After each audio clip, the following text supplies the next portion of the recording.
김건희 특검이 공천 개입 의혹으로 연루된 김상민 전 부장검사를 조사하고 있습니다. 잠시 후 2시에는 한덕수 전 국무총리가 서희건설 매관 매직 의혹과 관련해 참고인 신분으로 출석할 예정인데요.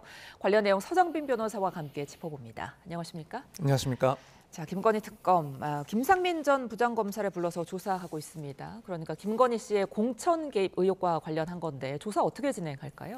일단 김상민 전 검사 같은 경우에 받고 있는 의혹은 이제 2024년 4월 총선을 앞두고 경남 창원 의창 지역구 국민의힘 후보로 공천을 받기 위해서 김건희 씨에게 청탁을 했다라는 의혹을 받고 있습니다. 그래서 실제로 이런 공천에 대해서 요구를 한 사실이 있는지, 또 관련해서 이 대가로 금품을 전달한 사실이 있는지, 특히 지금 이야기가 나오고 있는 이 이우환 화백의 그림을 전달하게 된 그 이유가 무엇인지에 대해서 우선 집중적으로 조사를 할 것이다라고 보여집니다. 이제 만약 이우환 화백의 그 그림이 전달된 이유가 청탁이 아닌 다른 이유가 있다라고 변론을 한다면 그 내용 역시도 이제 타당한지 여부에 대해서 오늘 상당한 조사가 이루어지지 않을까라고 생각이 들고, 이제 한편으로는 지금 당시에 이제 김건희 씨가 김상민 전 검사에 대해서 도와달라라는 요청을 했었다라는 명태균 씨의 진술이라든가 혹은 김영선 전 의원의 그런 진술들이 확보가 되어 있는 상황인데, 이런 확보된 진술과 오늘 김상민 전 부장검사의 그런 주장이 어느 정도 불일치하는지, 또 어느 정도 타당성이 있는지, 이 부분을 좀 대조해 가면서 조사를 할 가능성도 상당히 높아 보이는 그런 상황입니다. 예, 지금 특검은 김 전 검사가 이우환 작가의 작품을 이제 공천 대가로 건넸다 이렇게 보고 있는 건데, 근데 이 작품이 지금 위작이다 이런 논란이 있어요.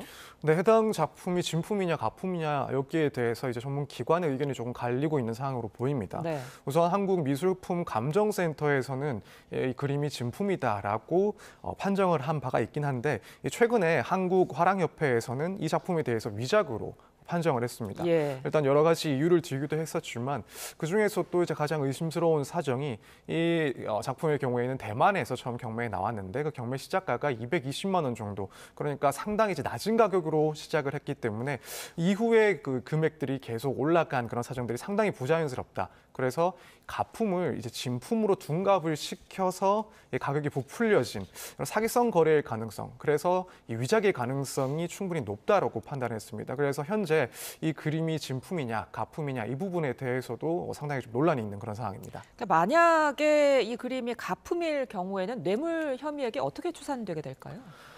일단 진품인 경우, 가품인 경우로 좀 나눠서 생각을 해보자면 결국 이제 뇌물 산정액을 정할 때는 경제적 가치를 따져보는 것이고, 일반적으로는 매매 가격을 기준으로 해서 산정을 할 수가 있습니다. 그래서 진품이라고 한다면 실제 거래가를 기준으로 해서 뇌물 혐의액을 산정을 할 건데, 최소한 이 구매 대금 수준, 그러니까 1억 원 이상 정도의 가액을 산정하게 될 겁니다. 그런데 만약 지금 나오고 있는 이 의혹, 가품 의혹이 사실이다. 그래서 이 작품이 가짜라고 한다라고 하면 이제 현저히 당연히 그 가격이 떨어질 것은 충분히 예상을 할 수가 있고, 이제 가품이라 하더라도 아예 경제적인 가치가 없다고는 볼 수는 없을 겁니다. 그래서 그 금액을 감정을 한다는가의 그런 방식으로 산정을 다시 해볼 수는 있을 것 같습니다. 그래서 일단 예술적 가치는 없다 하더라도 경제적 가치는 존재할 것이기 때문에 그래도 뇌물죄의 성립 여부에는 큰 차이는 없을 것이다라고 보여지긴 하는데, 이제 이렇게 뇌물죄가 진품, 가품 상관없이 성립한다 하더라도 결국에는 적용 법조가 달라질 수가 있습니다. 만약에 뇌물의 가액이 3천만 원 이상이다라고 판단이 되면은 그때는 이제 특가법이 적용이 돼서 훨씬 중하게 처벌을 받게 되는데, 만약 3천만 원 이하로 판정이 된다, 가품이기 때문에 그 금액이 현저히 떨어진다라고 하면 이런 특가법상 규정을 적용할 수가 없게 되고, 이제 특검에서는 일반적인 그런 뇌물죄 적용 여부를 검토하게 되는, 그래서 추후에 기소가 된다라고 한다면 이 처벌에 있어서도 이제 상당히 차이가 발생하는 그런 차이점이 존재하게 됩니다. 실제 구매가와는 상관이 없는 겁니까? 네, 일단 실제 구매가도 물론 고려 대상이 될 수 있긴 합니다. 다만 그럼에도 불구하고 이 뇌물 가액을 산정하는 데 있어서는 결국에는 이 구체적인 객관적인 가액으로 산정을 할 수밖에 없고, 혹여라도 이제 조금 논란이 있다라고 한다면 결국에는 피의자나 피고인에게 유리한 그런 판단을 해줄 수밖에 없는 것이 이제 법 구조이긴 합니다. 따라서 실제 금액이 1억이 넘는다 하더라도 결국에는 실제 구매 금액이 1억이 넘는다 하더라도 이 객관적인 가치에 따라서 결국 금액을 산정하는 것이 뭐 특검의 입장 혹은 이후에 재판부의 입장이 되지 않을까 이렇게 생각이 됩니다. 알겠습니다. 그런가 하면 잠시 후에는 한덕수 전 국무총리도 서희건설의 이제 매관 매직 의혹과 관련해서 참고인 신분으로 특검에 출석을 하게 되는데요. 어떤 내용에 대한 수사 이루어질까요?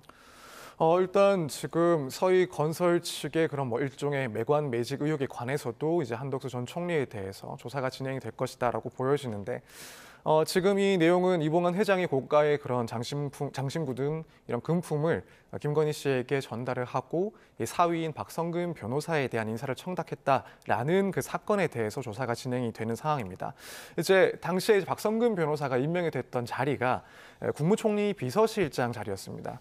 그렇기 때문에 이 부분에 대해서 한덕수 전 총리가 당시 인사 과정에서 어느 정도 결정적인 기능을 했는지, 그렇지 않다면 아무런 관여를 하지 않고 그럼에도 어떠한 사실들을 경험을 하거나 혹은 뭐 들은 바가 있는지 이런 부분을 확인하는 것이 오늘 조사에서 진행이 될 것이다 이렇게 보여집니다.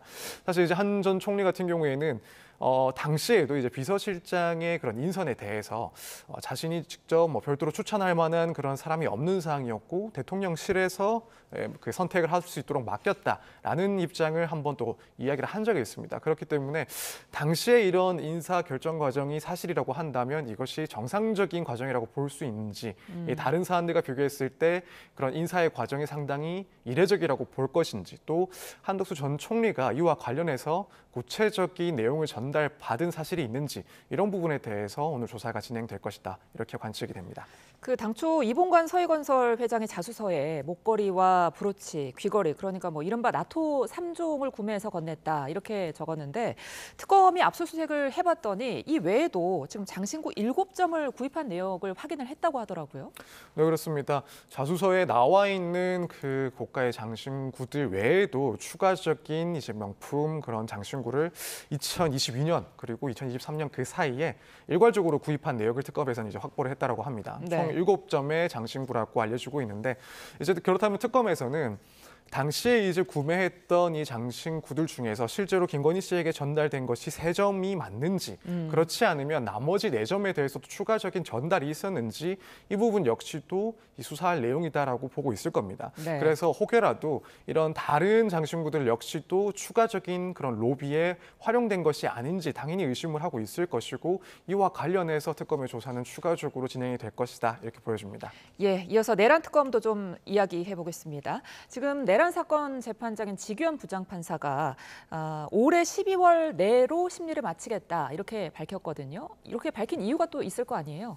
우선은 뭐 실질적으로 그 12월까지 재판을 끝낼 수 있다라고 판단을 할 만한 상황인 거라고는 일단 생각이 됩니다. 왜냐하면 뭐 현재 지금 17차 공판 정도까지가 진행된 것으로 알고 있는데, 뭐 이 정도 속도라고 한다면 올해 말까지는 결국 내란과 관련된 혐의에 대해서 특히 윤 전 대통령의 이 사건에 있어서는 충분히 결론을 내릴 만한 시간이 되지 않았나라고 생각이 됩니다. 지금 대부분의 공판 기일에서는 결국 증인 신문들이 진행이 되고 있는 거고, 이 초기에 더 중요한 증인들이 신문이 이루어지고 또 결국 후반부로 갈수록 중요도가 조금 떨어지는 증인들의 신문이 이루어지는 경우들이 많습니다. 그래서 이런 상황들, 흐름들을 본다면 결국 이 사안을 판단하기 위해서는 12월까지 갔을 때는 중요한 내용들도 필요한 그런 내용들은 충분히 재판이 진행이 될 것이다 라고 이미 예측을 할 수 있는 시점이 된 것 같습니다. 그래서 이런 점 역시도 당연히 뭐 고려는 했을 거고, 한편으로는 이제 워낙 뭐 사회적인 파장이 큰 사건이기도 하고 이 재판부에 대한 일부 여론이나 혹은 일부 의견들에 의하면은 상당히 좀 비판적인 그런 입장도 많이 나오고 있는 상황이다 보니까